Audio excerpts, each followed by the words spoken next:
Oke, pada kesempatan kali ini kita akan belajar tentang website dan juga pengenalan HTML. Jadi sebelum Anda menjadi seorang web developer, maka Anda harus mengetahui hal ini. Yang pertama, kita harus mengetahui apa itu website.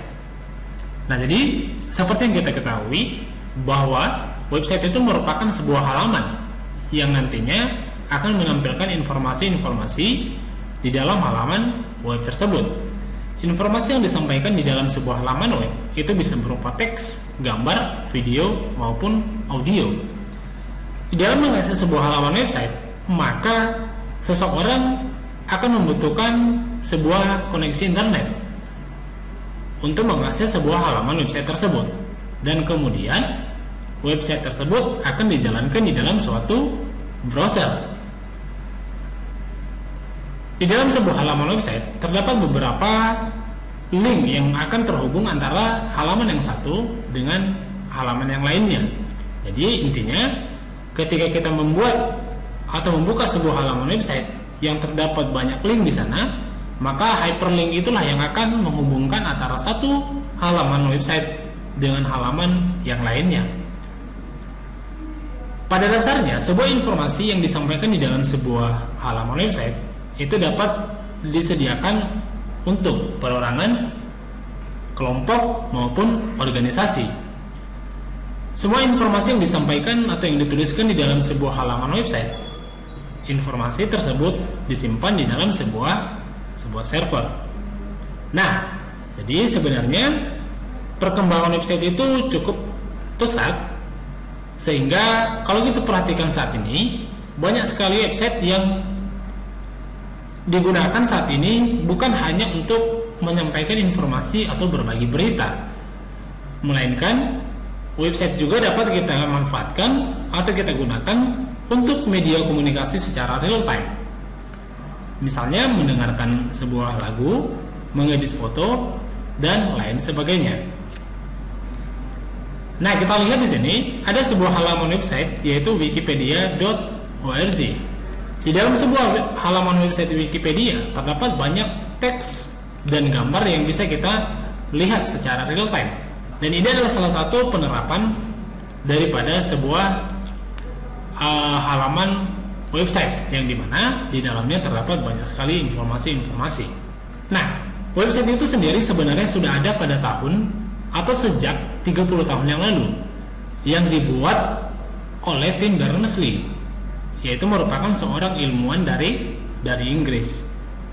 Tim Berners-Lee adalah orang yang menemukan World Wide Web pada tahun 1989, dan pada saat itu Tim Berners-Lee bekerja atau bergabung di salah satu organisasi yaitu CERN.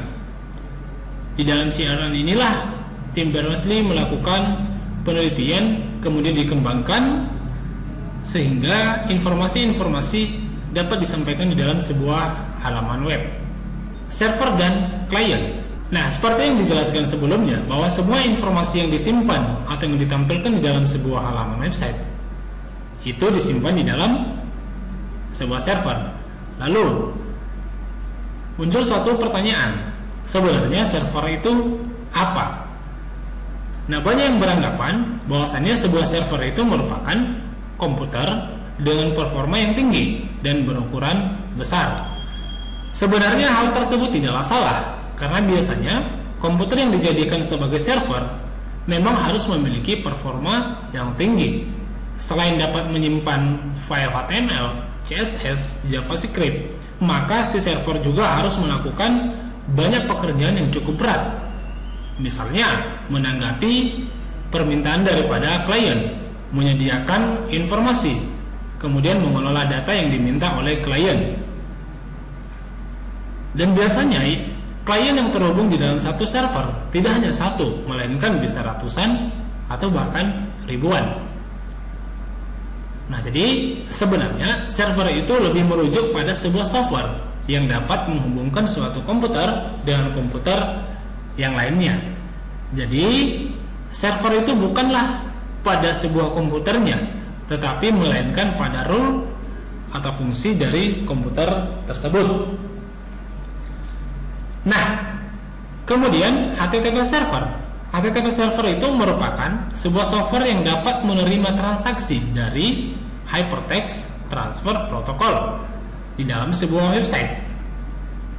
Dan biasanya ini disebut dengan HTTP server. Nah, banyak sekali software yang melakukan tugas tersebut. Misalnya, ada Apache yang sangat atau paling populer digunakan saat ini, yang cukup friendly, dan kemudian open source, yang kemudian ini bisa dijalankan di dalam banyak platform, misalnya Unix, macOS, dan juga Windows. DNS server. Nah, analoginya seperti ini.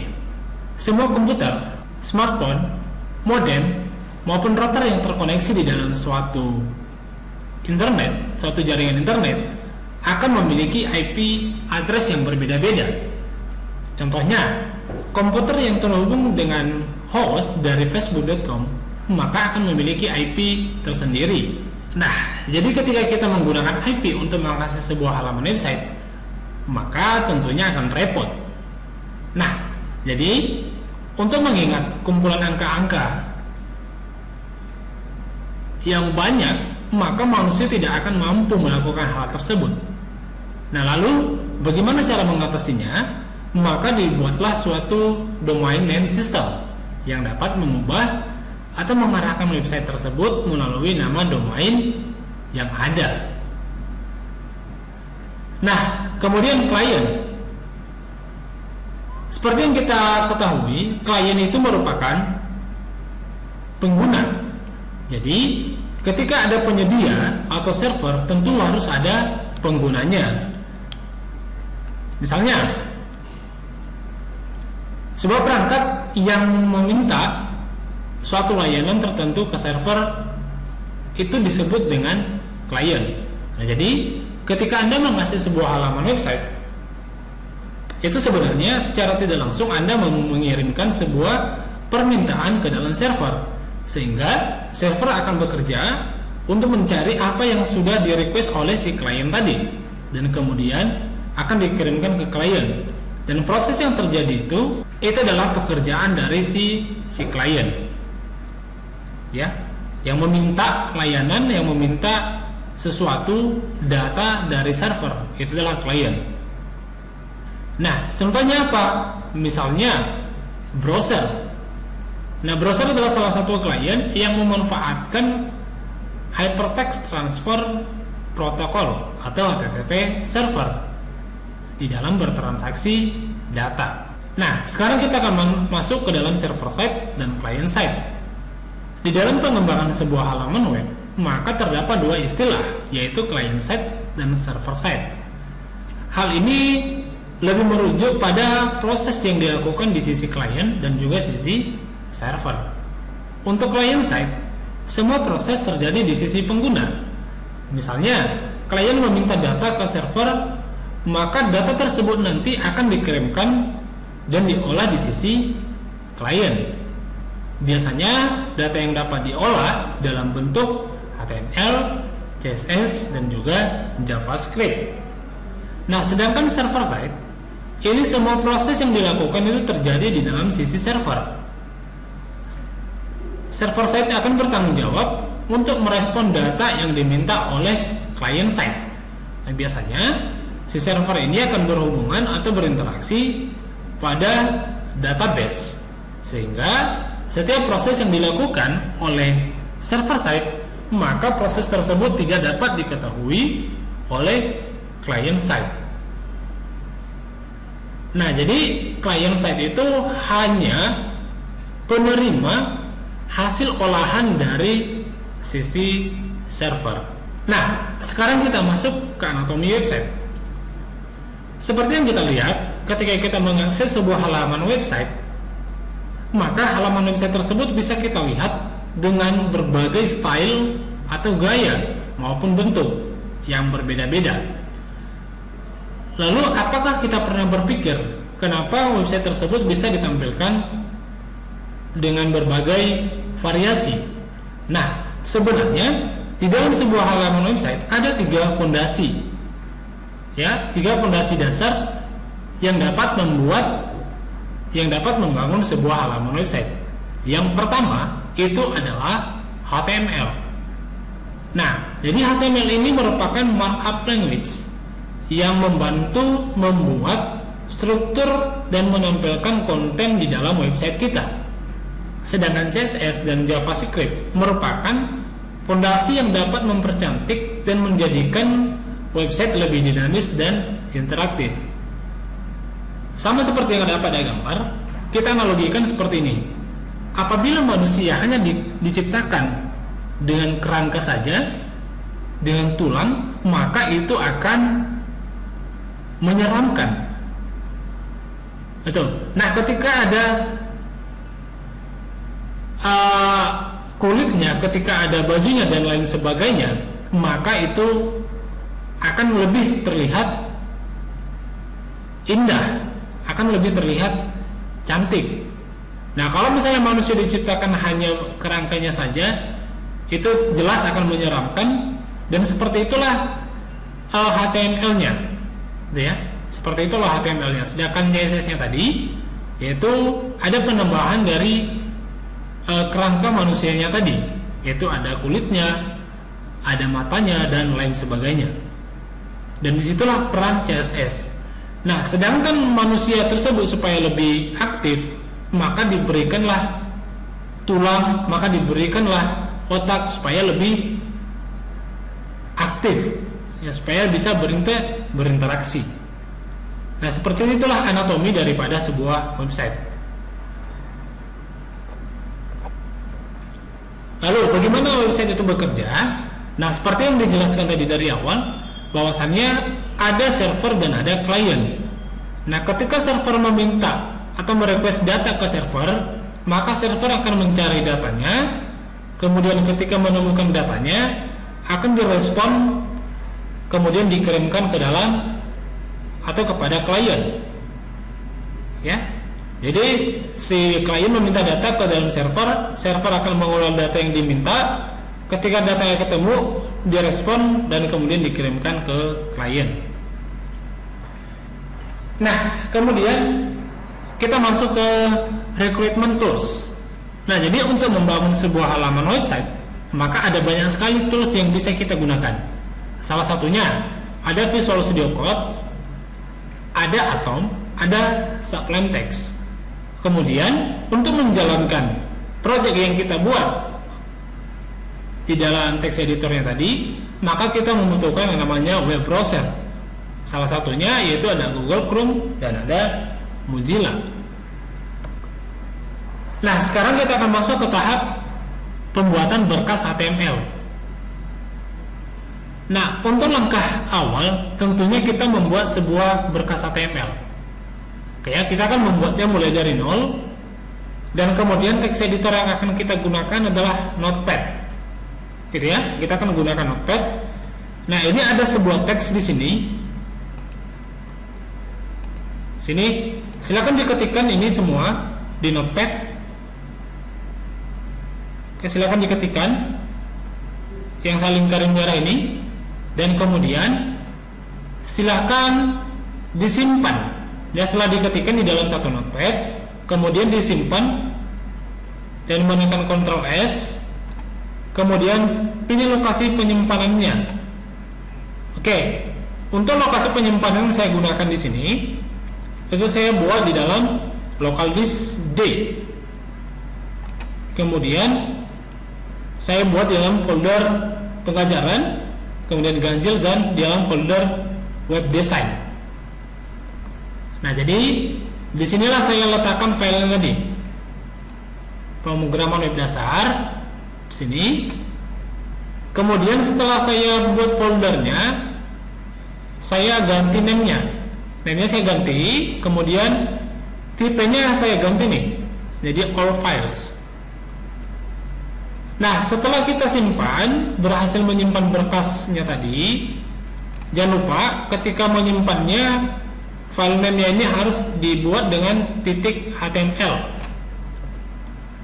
Nah, setelah selesai kita simpan, nanti akan berbentuk satu file seperti ini.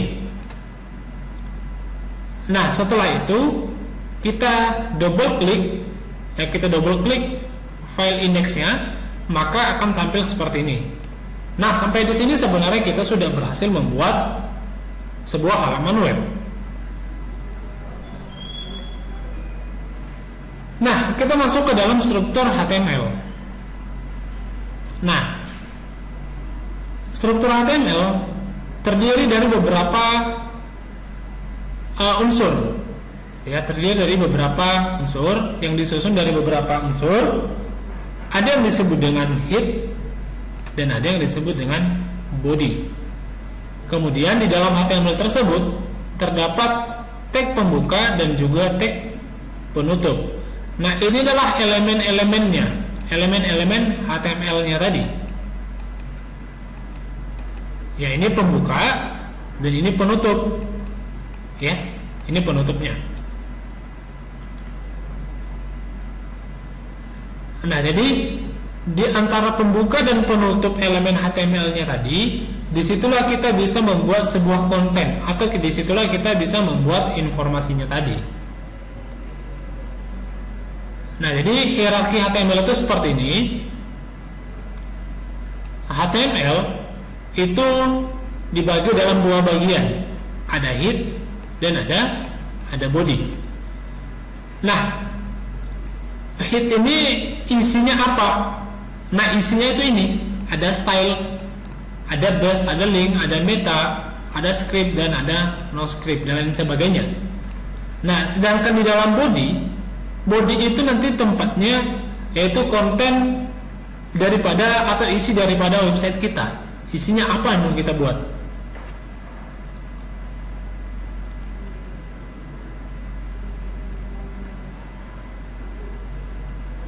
Nah, sebenarnya di dalam